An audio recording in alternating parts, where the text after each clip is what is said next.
So yan guys, andito tayo ngayon sa Sampaloc, Manila, dito sa 1526C Maceda Street, Sampaloc, Manila.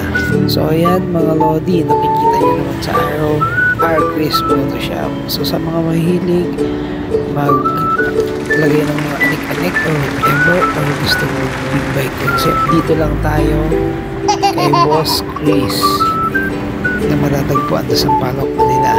So ayan, nakita nyo naman, na-attach ko na yung address niya at hahanapin na lang. So eto, busy sila.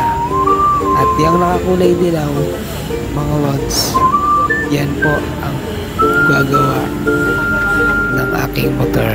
Papalitan na naman po natin siya ng shop dahil medyo maingay na or sira na ang kanyang busi.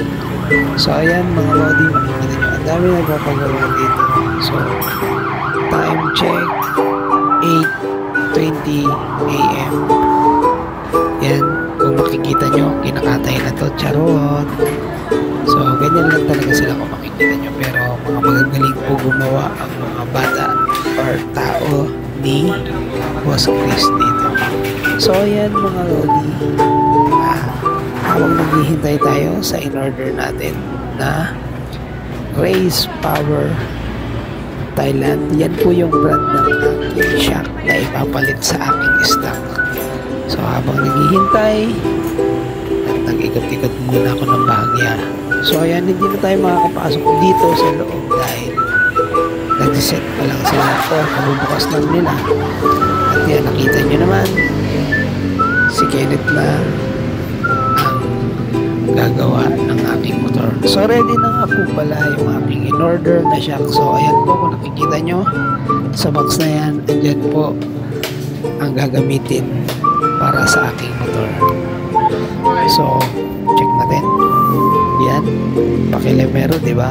So yan po, red and black yung combination ng kulay kasi naumay na po ako sa kulay black mga lods.